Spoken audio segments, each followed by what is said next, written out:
तो देखो बच्चों, अभी हम सीखने क्या जा रहे हैं, अब कुछ नया सीखने जा रहे हैं, कुछ मज़ेदार सीखने जा रहे हैं, ठीक है। मतलब ऐसा नहीं है कि बिल्कुल ही नया है, वो चीज़ हम 2D में सीख चुके हैं, उसी चीज़ को 3D में सीखेंगे। ये रिश्ता तो वही होगा पुराना वाला, बस सोच नहीं होगी, ठीक है। तो क्या सीखना है हमको, हमने बहुत सारी चीज़, मैं पिछली जो कल की क्लास थी उसमें मैंने बताया था कि दो बिंदुओं से जाने वाली रेखा का समीकरण आपने पहले सॉल्व निकाला था पिछली क्लास में 11वीं में, देखा था क्या होता है, मैंने लिख के भी दिखाए थे। y = mx+c होता है एक, अगर प्रवणता और बिंदु दे रखा है तो क्या बनता है, y -y1, बिंदु एक ही दे रखा है ना, m x - x1, और अलग अलग तरीके के थे। अच्छा मैं एक बार बता दूँ वो सारे, फिलहाल यहाँ पर कोई रोल नहीं है उस चीज़ का, तो ना बताऊँ, छोड़ो फिर। तो लेकिन देखो एक चीज़ ध्यान करो आप, जब अगर मैंने डेरिवेशन कराए जरूर होंगे, डेरिवेशन जब कराए होंगे क्लास 11th में, तो वहाँ पर हमें एक वेरिएबल पॉइंट लेना पड़ता था। ध्यान है आपको ये बात? नहीं, मैं बताता हूँ, हल्का सा बता देता हूँ। जैसे अगर 2D में जब हमने पढ़ा था,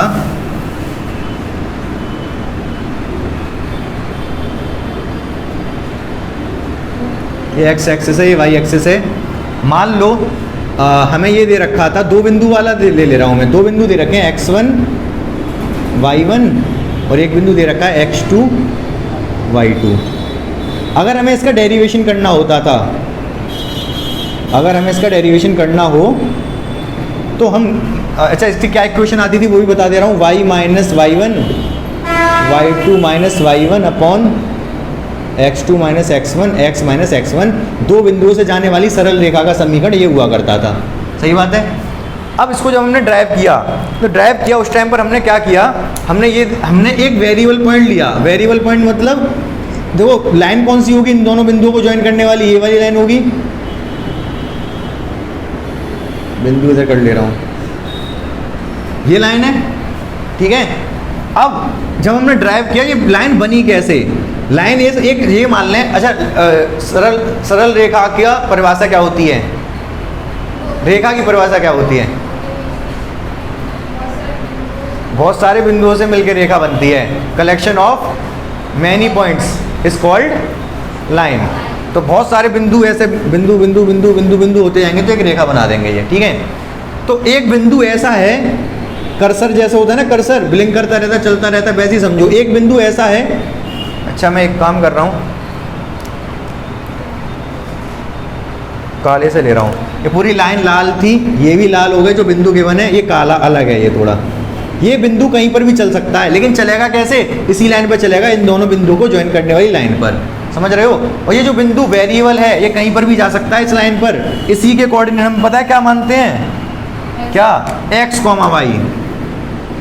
इसी में जो इक्वेशन आती है, जो इक्वेशन जब ये आएगी ना सॉल्व होके, ये x और y दिख रहे हैं, कुछ इक्वेशन मान लो ऐसे ही 2x + 4y = 10, 10 मतलब 11 ले लो, क्यों, क्योंकि फिर सारे 2 से डिवाइड हो जाते हैं। तो यहाँ पर जो x और y दिख रहे हैं ना, ये वेरिएबल हैं, अचर है, चर है, चर। और ये चर क्यों हैं, क्योंकि ये किससे बना, एक वेरिएबल पॉइंट लिया हमने जो कि कहीं पर भी चल सकता है, इसी की हेल्प से हमने डेरिवेशन किया था इसका। अगर आपको हल्का फुल्का ध्यान हो तो, ना भी याद है तो कोई बात नहीं है, ठीक है।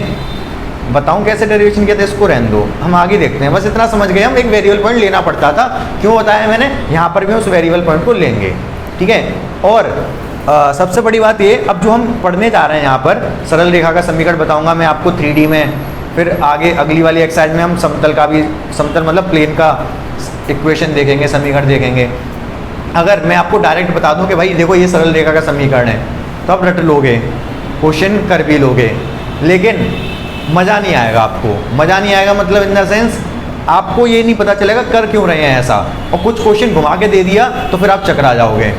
तो अगर आपने डेरिवेशन सीख लिया तो आपको कितना भी वो घुमा ले, आप नहीं घूमोगे, आप उसे घुमा दोगे, ठीक है।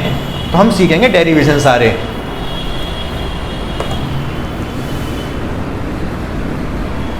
तो सबसे पहले हमें क्या सीखना है,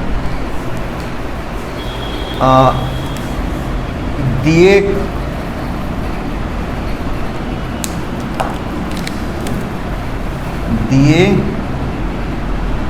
हुए देखो क्या करना है, दिए हुए बिंदु से जाने वाली तथा दिए गए सदिश के समांतर रेखा का समीकरण, जैसे वहाँ पर दो बिंदुओं से दे देते थे या फिर प्रवणता दे देते एक बिंदु दे देते थे, ऐसे यहाँ पर क्या दे रहे हैं, सबसे पहले हम कौन सी वाली देख रहे हैं, एक बिंदु दे रखा है, एक ये बिंदु दे रखा है ए, ठीक है, और एक वेक्टर दे रखा है, एक सदिश दे रखा है बी, ठीक है। इसके समांतर इससे जाने वाली रेखा कौन सी होगी, ये वाली होगी, यही तो होगी रेखा, इसके समांतर है, समांतर लग नहीं रही,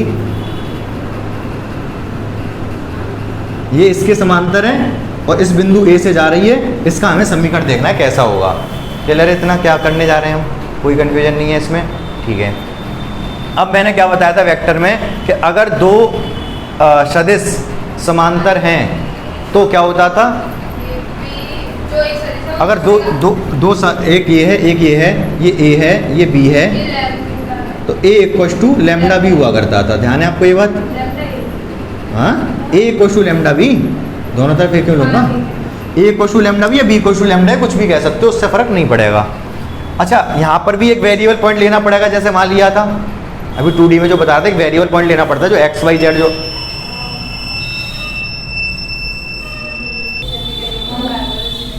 तो एक वेरिएबल पॉइंट यहाँ भी लेंगे। अब वेरिएबल जो पॉइंट लेंगे वो क्या, उसका नाम क्या होगा, पी लेते हैं ना वेरिएबल पॉइंट हमेशा, ये पॉइंट पी हो गया, ठीक है। मुझे कोई बताएगा, क्या बताएगा, ए पी वेक्टर कितना होगा, ए पी वेक्टर, अच्छा ये जो वेक्टर है ए, इसके पोजीशन वेक्टर है ए वेक्टर, ठीक है, जो पॉइंट पी है इसका पोजीशन वेक्टर है आर वेक्टर। समझ पा रहे हो क्या कह रहा हूं मैं, पॉइंट पी वेरिएबल पॉइंट है, कहीं पर भी चल सकता है, ये जरूरी नहीं यहीं लेता मैं, यहाँ कहीं ले लेता, बट इस पी के पोजीशन वेक्टर क्या है आर वेक्टर, ए का पोजीशन पॉइंट जो ए है उसका पोजीशन वेक्टर क्या है ए वेक्टर। कोई समस्या है यहाँ पर नहीं, तो ए पी वेक्टर क्या होगा, R vector minus A vector, बताया था ना मैंने, इसका पोजीशन वेक्टर माइनस इसका पोजीशन वेक्टर, ए पी निकालना है तो, ठीक है, ए पी वेक्टर आ गया। अब लिखूं थोड़ा सा या ना लिखूं, लिख दे रहा हूं, चूंकि A P vector B vector के समांतर है कि नहीं समांतर, तब क्या होगा, ए पी वेक्टर बराबर होगा लैम्डा टाइम्स बी वेक्टर। सही बात है ये, ए पी वेक्टर को R vector minus A vector लिख सकता हूँ मैं, ऊपर से lambda times B vector, A उधर चला जाएगा, आर वेक्टर बराबर A vector plus lambda times B vector.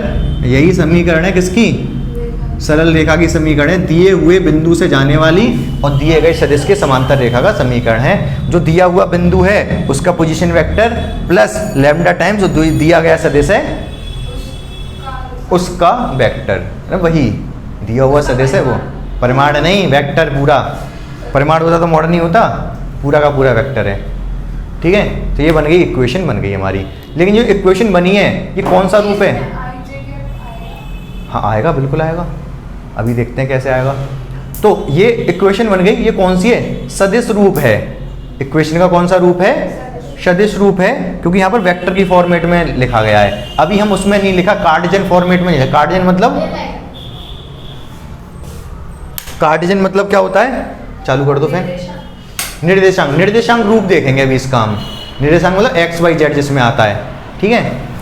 तो अच्छा पढ़ हम 3D रहे हैं, 3D मतलब त्रिविमीय ज्यामिति जो भी है, जैसे निर्देशांक ज्यामिति था वहाँ पर, तो एक्स वाई जेड ही आना चाहिए था, बट यहाँ पर आएगा क्या, वेक्टर के साथ साथ चलेगा। ये क्या मना कर रहा था मैंने ये नहीं कहा होगा, कुछ और कहा होगा। ये वेक्टर के साथ मतलब वेक्टर की हेल्प से ये वाला चैप्टर आगे चलेगा, क्वेश्चन में भी यूज होंगे, ठीक है। तो अब देखो यहाँ पर सबसे पहले हम क्या लेते हैं, आर वेक्टर, जहाँ या माना भी लिख सकते हो। अच्छा ए वेक्टर पहले मैं लिख दे रहा हूँ, ए वेक्टर क्या है, ये बिंदु क्या है, ये बिंदु है ए, जगह नहीं है यहाँ पर, इधर लिख दे रहा हूँ x1 y1 z1, ऐसी तो लेते हैं बिंदु। तो यहाँ पर बिंदु ए क्या है, x1 y1 z1, तो ए वेक्टर क्या हो जाएगा, x1i रूट में क्यों आएगा, y1j z1 के, ये तो वेक्टर होगा ये, ए वेक्टर मतलब position vector of A x1 में से 0 माइनस होगा x1, y1 में से 0 माइनस होगा y1, z1 में से 0 माइनस होगा z1, तो आई जे के तो उसके साथ लगे जाएंगे, ये ए वेक्टर हो गया। सही बात है। बी वेक्टर क्या है भाई, बी वेक्टर है ए आई बी जे सी के। पूछो क्यों, क्योंकि कोई वेक्टर होता था तो उसके कंपोनेंट्स फॉर्मेट में लिखते थे, तो ए बी सी कंपोनेंट ही तो लेते थे। अब यहाँ पर इधर भी आ गया, इधर भी आ गया, इधर जो भी है वो वेक्टर लग रहा है उसके ऊपर, इधर भी एक कांस्टेंट वैल्यू है, ये कंपोनेंट है, समझ रहे हो। वेक्टर पी से हमने लिखा था तो ए बी सी तो लिखते थे, ए आई बी जे सी के, ठीक है, नहीं याद आ रहा, हाँ वेक्टर जो लिखते थे हम ऐसे ही लिखते थे, ए बी सी लिखते थे उसमें, तो वही लिखा है मैंने, वेक्टर है बी, तो बी वेक्टर क्या है, ए आई बी जे और सी के। आर वेक्टर क्या है यहाँ पर, आर वेक्टर मैंने अभी थोड़ी देर पहले बताया, पॉइंट पी, इसको क्या लेंगे हम वेरिएबल में एक्स वाई जेड, तो पी आर वेक्टर क्या बन जाएगा, एक्स आई वाई जे जेड के। सही बात है। अगर सारी वैल्यू मैं यहाँ पर उठा के रख दूँ, कहाँ पर, इक्वेशन में, तो क्या हो जाएगा, एक्स आई वाई जे जेड के इक्वल टू क्या आएगा, x1 आई y1 जे z1 के, एक ही जगह पे ये रख दिया, प्लस लैम्डा टाइम्स ए आई बी जे और सी के। सही बात है ये, ठीक है। अब मैं एक काम और कर सकता हूँ, आई जी के कोएफिशिएंट को कंपेयर करूँ तो x बराबर क्या होगा, x1 बराबर होगा x बराबर होगा x1 लैम्डा ए। सही बात है ये भी, ठीक है। y बराबर क्या होगा, y देखो यहाँ y क्या है, j का गुणांक, y क्या है, j का गुणांक, इधर j का गुणांक क्या है, एक तो y1 है और इधर से भी आएगा j का गुणांक लैम्डा b,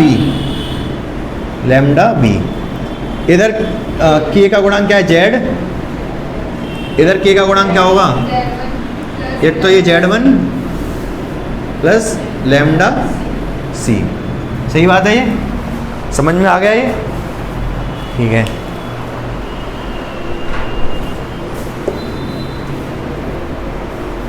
इसको बोलते हैं हम क्या, पैरामीट्रिक फॉर्म। ये तो कौन सा हो गया, वेक्टर फॉर्म हो गई किसकी, सरल रेखा की, इसको बोलते हैं पैरामीट्रिक फॉर्म। ये भी इक्वेशन ही है, ये भी इक्वेशन है किसकी, स्ट्रेट लाइन की, लेकिन कौन सी फॉर्म है, पैरामीट्रिक फॉर्म।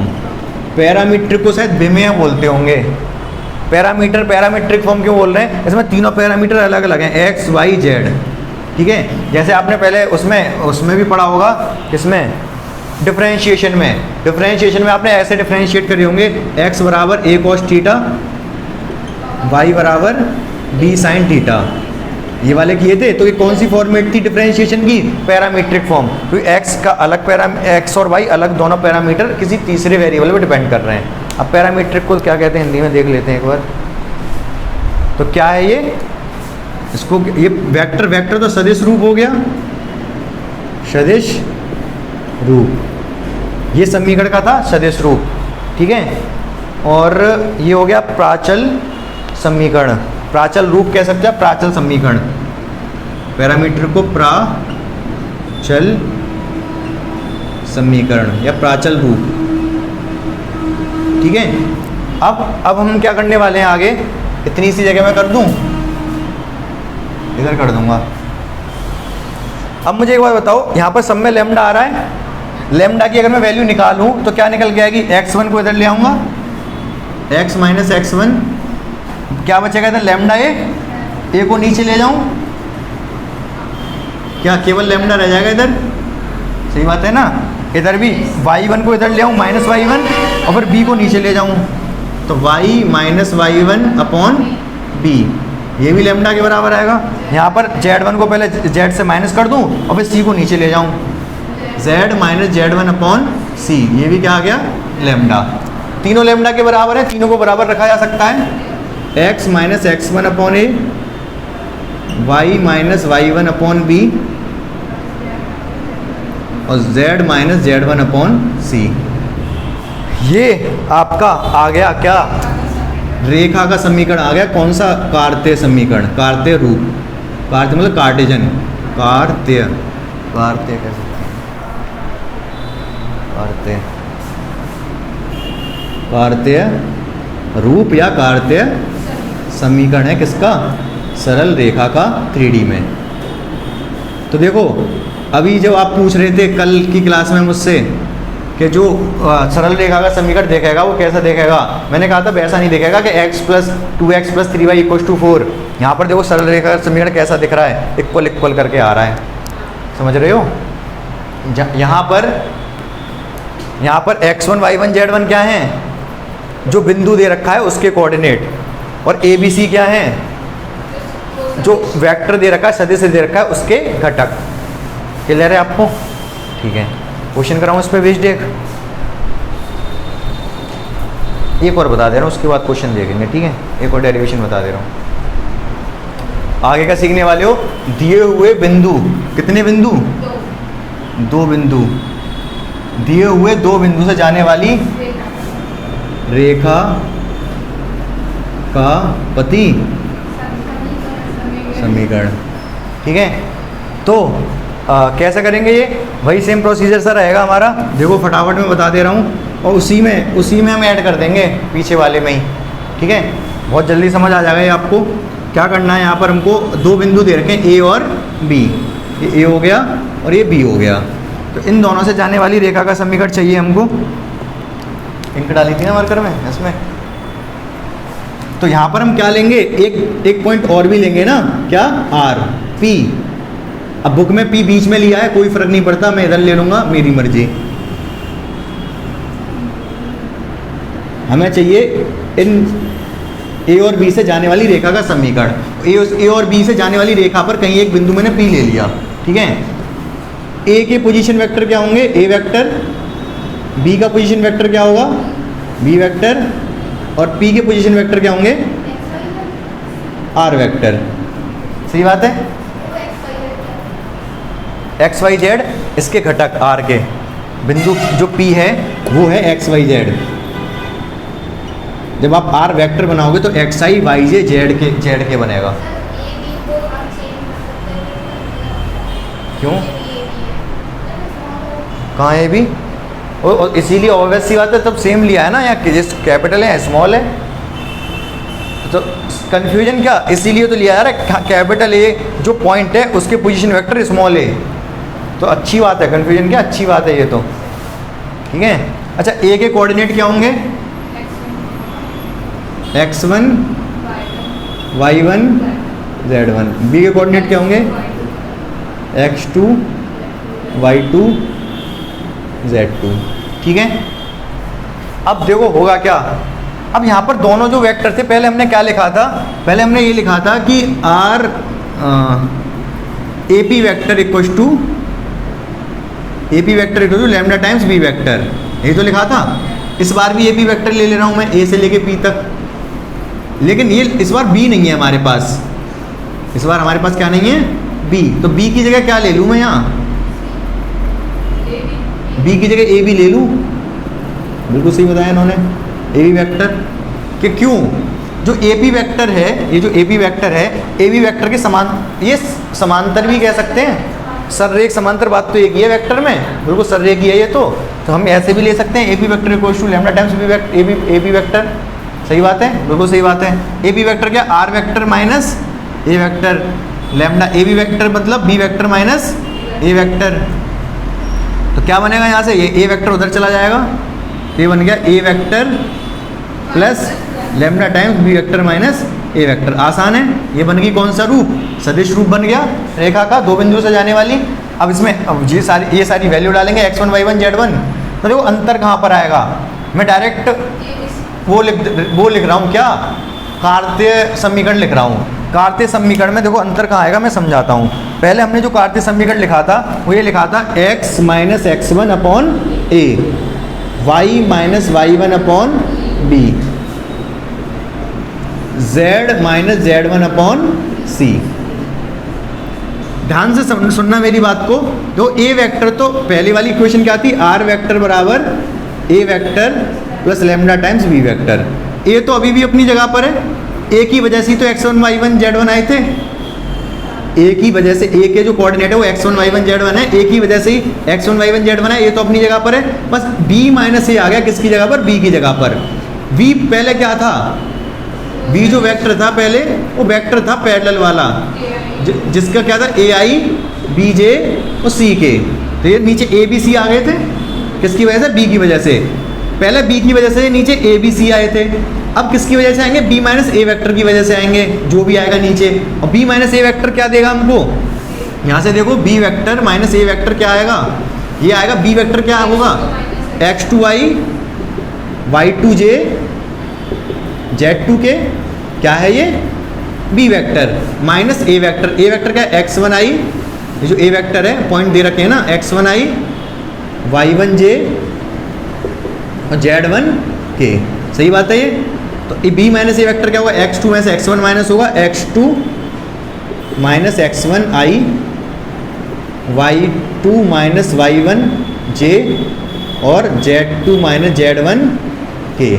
सही बात है यहाँ तक, ये बोलो। आई जे के चाहिए होंगे, नहीं लेते मतलब वेक्टर रहता तो लेंगे ही ना।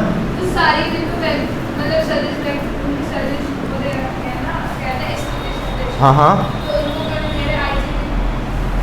मतलब दोबारा पूछो, क्या कह रहे हो। ये x1 y1 है तो इसको x1i y1j अब लेंगे। यहाँ पे क्यों नहीं लिए, यहाँ पर तो मैं पॉइंट बता रहा हूँ, ये जो ए पॉइंट है वो क्या है, x1 y1 z1 है, ये जो पॉइंट है बिंदु है। अब आई जे के कब लूँगा, जब ए वेक्टर की बात करूँगा इसकी, ए वेक्टर जब लूँगा तो क्या कहूँगा, x1i y1j z1k, जब ए वेक्टर की बात होगी। बिंदु ए की बात होगी तो वो x1 y1 z1 है। आई बात समझ, तो ये यहाँ पे तो वेक्टर की बात चल रही है ना, ये हाँ ये तो वेक्टर की बात थी। फिर आई को फिर लिया। यहाँ पर वेक्टर से कार्टेशियन लिख रहा हूँ ना अब तो मैं डायरेक्ट, अब मैं पूरा सॉल्व नहीं कर रहा, मैं ये बताया मैंने आपको कि इस बार वेक्टर फॉर्म ये आई है, पिछली बार ये आई थी। पहले जब पिछली बार ये आई थी तो कार्टेशियन फॉर्म ये बनी थी हमारी, कार्तीय समीकरण ये बना था। तो मैं ये बताना चाह रहा हूँ पहले ये बना था, तो अब क्या बनेगा, पहले यहाँ पर बी वेक्टर था तो नीचे ए बी सी आए थे, अब यहाँ पर इस वाले में बी माइनस ए है। बी माइनस ए वेक्टर का क्या मतलब है, ये चीज़। अब बी माइनस ए, अब यहाँ पर जब बी माइनस ए वेक्टर को मैं बी से कंपेयर करूँ तो ए की जगह पे ये लिख रहा है, बी की जगह पे ये लिख रहा है और सी की जगह पे ये लिख रहा है। पहले बी वेक्टर ये था, अब बी माइनस ए वेक्टर ये है। बी वेक्टर पहले तो वेक्टर ही था, अब बी माइनस ए, बी पोजीशन वेक्टर ने बी और ए, तो ए बी सी था पहले, अब बी माइनस ए में x2 x1 x2 x2 x1 y2 y1 और z2 माइनस z1 है। तो ए बी सी की जगह पे क्या आ जाएगा, x2 minus x1 y2 minus y1 और z2 माइनस z1। तो ये कौन सी रूप हो गई, कार्तीय रूप हो गया, दो बिंदुओं से जाने वाली रेखा का। आपको समझ शायद नहीं आया अभी ये वाला, आ गया। डायरेक्ट कैसे लिख दिया मैंने ये, इससे ये डायरेक्ट कैसे, पीछे वाले से कंपेयर करके लिखा है मैंने, ये पूरा समझाऊं। हाँ प्रियांश,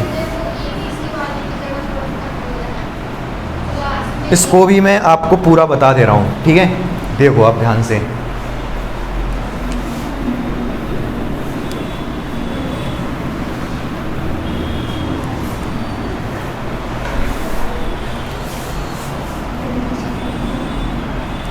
आप जल्दी जल्दी देखो, बताते जाओ मुझे। ए वेक्टर क्या है, ए वेक्टर ए अच्छा ये वाली कन्फ्यूजन तो हो सकता है सबके दिमाग में हो, लेकिन आपने पूछ लिया अच्छा हुआ। जो x1 y1 z1 ये बिंदु ए के कोऑर्डिनेट हैं, निर्देशांक हैं। तो जब आई जे के ये ए वेक्टर की बात लेता हूँ, जब आई जे के लेता हूँ तो ए वेक्टर हमारा क्या है भाई, पहले आर लिखूंगा, पहले आर वेक्टर क्या है, एक्स वाई जेड कोऑर्डिनेट है पी के, तो आर वेक्टर क्या बनेगा, एक्स आई वाई जे जेड के। उसके बाद ए वेक्टर क्या होगा, x1 आई y1 जे z1 के। बी वेक्टर क्या होगा, x2 आई y2 जे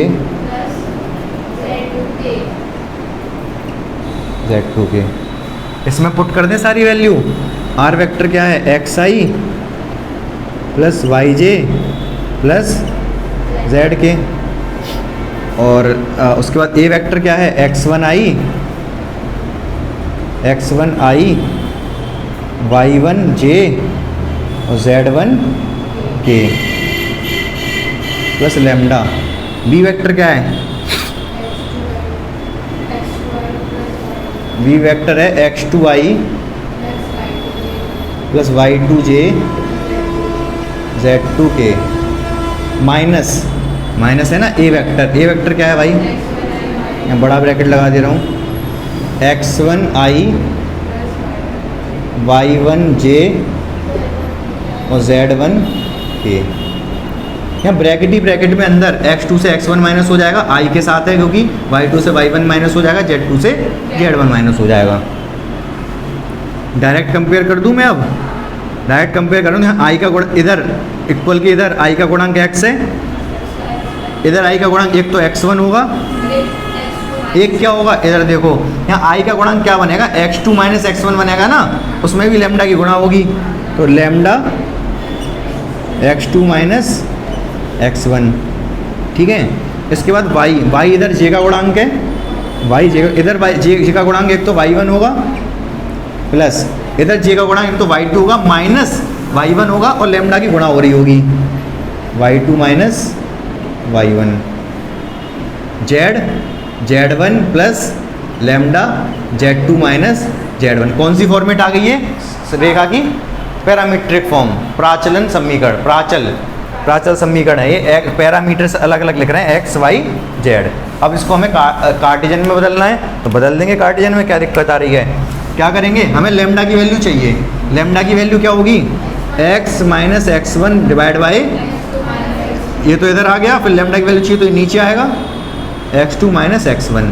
यहाँ लैम्डा की वैल्यू क्या आएगी, ये y1 इधर आएगा, y माइनस y1 अपॉन ये नीचे जाएगी y2 माइनस y1।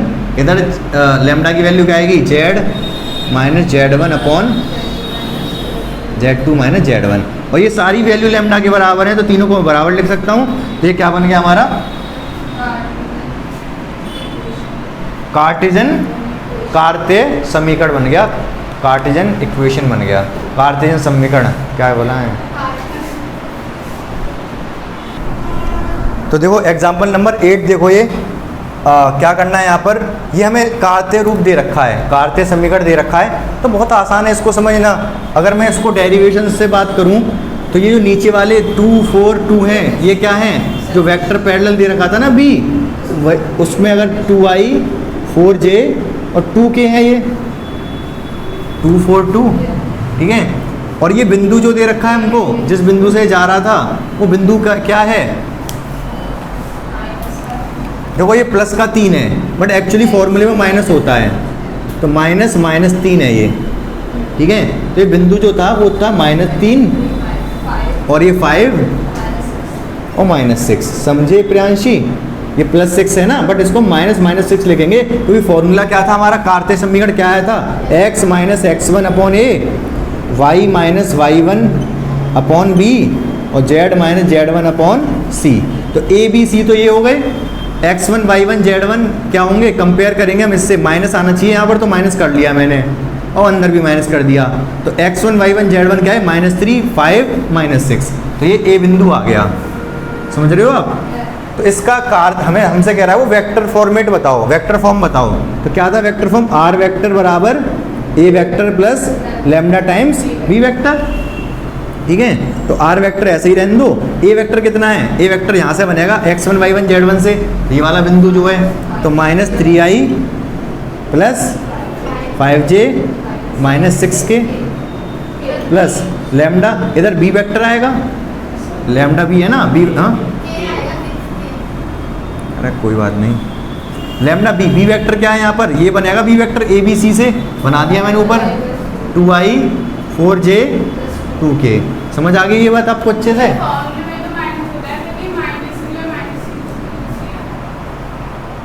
ये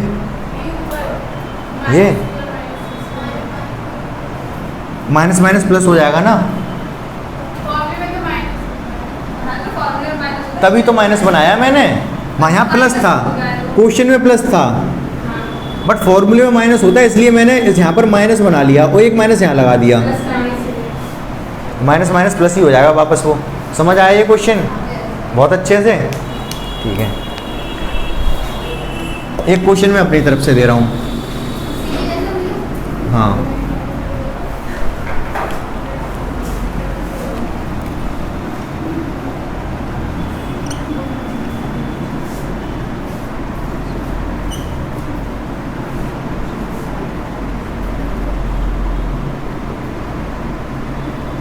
इसका आपको बताना है क्या? वेक्टर रूप, सदिश रूप, अपॉन में कुछ नहीं। तो यहाँ पर क्या करोगे इस क्वेश्चन में? हमारा जो वो है, क्या है, कार्तीय रूप, वो कुछ ऐसा है।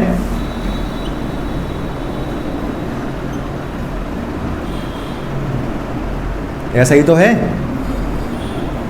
बोलो हाँ या ना। तो इसी के जैसा बनाना है मुझे इसको। इसके जैसा कैसे बना पाऊंगा? कोई किसी के जैसा आज तक बन पाया है? बन पाया है हाँ या ना? नहीं बन पाया। कोशिश करते हैं लोग कि मैं इसके जैसा बन जाऊं, कि मैं विराट कोहली ऐसा बन जाऊं, अमिताभ बच्चन जैसा, बन कोई नहीं पाया। लेकिन हम इसको बना देंगे। ठीक है, कैसे बना देंगे? ये तो ठीक, ये थोड़ा सा गड़बड़ है, माइनस होता है या प्लस दे रखा है, तो मैं क्या करूँगा वही जो पिछले क्वेश्चन में किया था, -4 / 2। अब ये सही है। ठीक है, इधर आ जाओ, y - y1 है, यहाँ क्या है 6 - y हो गया। ये तो y को आगे लेके आऊँगा और 6 को पीछे लेके जाऊँगा, तो y तो माइनस का था, फिर क्या करूँ? माइनस का y प्लस का 6। अब सही है ये, लेकिन y होना चाहिए प्लस का, तो मैं y कॉमन ले लूँ, माइनस कॉमन ले लिया, अब सही है ये। ठीक है, नीचे भी कुछ होना चाहिए, कुछ है ही नहीं है। 1 होता है जब कुछ नहीं होता, तो जिसका कोई नहीं होता उसका 1 होता है। लेकिन ये माइनस यहाँ क्या कर रहा है? यहाँ पर माइनस तो होता नहीं है, इस माइनस को भी नीचे कर दो। समझ में आ रही है बात आपको? ठीक है, अब इस पे आ जाओ। अब यहाँ पर क्या z है, z होता है फॉर्मूले में, ये 2z कह रहा है, फिर गड़बड़ 2 कॉमन ले लो, 2 कॉमन ले लिया, z + 2 हो गया। अब नीचे कुछ है नहीं, c होना चाहिए था, नीचे 1 कर लिया। अब ये 2 की भी आवश्यकता नहीं है यहाँ पर, ठीक है, z है, ये 2 की आवश्यकता नहीं है ना, इसको हटा के मैं नीचे पहुँचा दूंगा, पहुँच जाएगा ये। अब सही है ये। समझ रहे हो क्या क्या किया हमने यहाँ पर? समझे या नहीं समझे? 1/2। हाँ, और क्या? तो अब इसकी वेक्टर रूप क्या हो जाएगा? r वेक्टर = टू, पहले इधर क्या आता है? x1i मतलब x1 y1 z1 आता है, तो क्या x1 की जगह पर क्या है? 4i, और ये क्या है? +6j। यहाँ पर कन्फ्यूजन मत क्रिएट कर देना, माइनस तो फॉर्मूले में होता है, प्लस का 6 है ये, और ये माइनस करना पड़ेगा, ये लिखा नहीं मैंने, -2k। ये तो a वेक्टर हो गया, plus lambda times b। b vector कहाँ से मिलेगा? इन तीनों से, 2i माइनस का j, और ये 1/2k। अच्छा क्वेश्चन था ना? आ गया समझ? नोट कर लो इसको फटाफट।